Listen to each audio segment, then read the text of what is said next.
News watch ప్రేక్షకులందరికీ మహాశివరాత్రి శుభాకాంక్షలు. ఓం తత్పురుషాయ విద్మహే మహాదేవాయ ధీమహి తన్నో రుద్రః ప్రచోదయాత్. శివరాత్రి వర్ణ గరుడ పురాణం, స్కంద పురాణం, పద్మ పురాణం మరియు అగ్ని పురాణం మొదలైన వాటిలో కనిపిస్తుంది. భారతీయ సంస్కృతిలో ఎన్ని పండుగలు ఉన్నా శివరాత్రికి ప్రత్యేకమైన విశిష్టత ఉంది. ప్రతి చాంద్రమాన మాసంలోని 14వ రోజు లేదా అమావాస్యకు ముందు రోజుని శివరాత్రిగా జరుపుకుంటాము.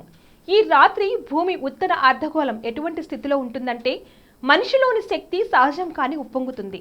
మనం తెల్లవారే వరకు జాగారం చేసి మన వెన్నుముక్క నిటారుగా ఉంచడం ద్వారా శక్తులు సహజంగానే పైకి ఎగసిపట్టడానికి సహకరించవచ్చు.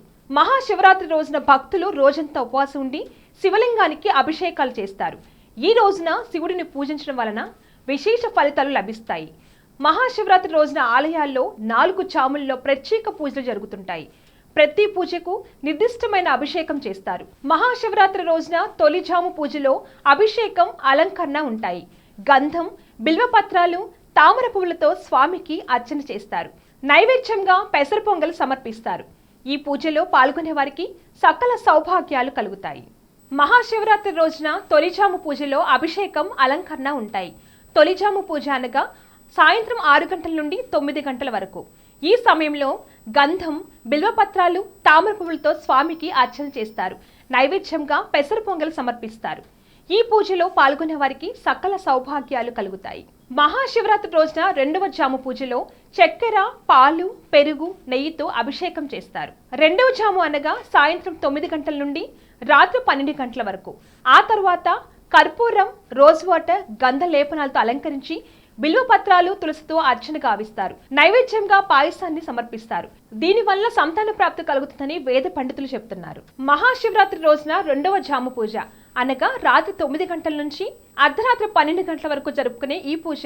ఈ సమయంలో చక్కెర, పాలు, పెరుగు, నెయ్యితో స్వామివారికి అభిషేకం చేస్తారు. ఆ తర్వాత కర్పూరం, రోజ్ వాటర్, గంధ లేపనంతో అలంకరించి బిల్వపత్రాలు, తులసితో అర్చన గావిస్తారు. నైవేద్యంగా పాయసాన్ని సమర్పిస్తారు. దీనివల్ల సంతాన ప్రాప్తి కలుగుతుందని వేద పండితులు చెప్తున్నారు. మహాశివరాత్రి రోజున 3వ జాము అనగా రాత్రి 12 గంటల నుండి తెల్లవారుజాము 3 గంటల వరకు స్వామివారికి తేనెతో అభిషేకం చేసి కర్పూరం, గంధలేపనంతో అలంకరణ చేస్తారు. అలాగే బిల్వపత్రాలు, మల్లెపూలతో అర్చన చేస్తారు.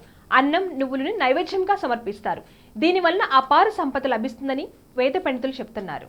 మహాశివరాత్రి రోజున 4వ జాము అనగా తెల్లవారుజామున 3 గంటల నుండి 6 గంటల వరకు జరుపుకునే ఈ అభిషేకంలో చెరుకు రసంతో స్వామివారికి అభిషేకం చేసి మల్లె, తామర పూలు, కర్పూరం, గంధ లేపనంతో శివలింగాన్ని అలంకరించి ఈ పూలతోనే అర్చన చేస్తారు.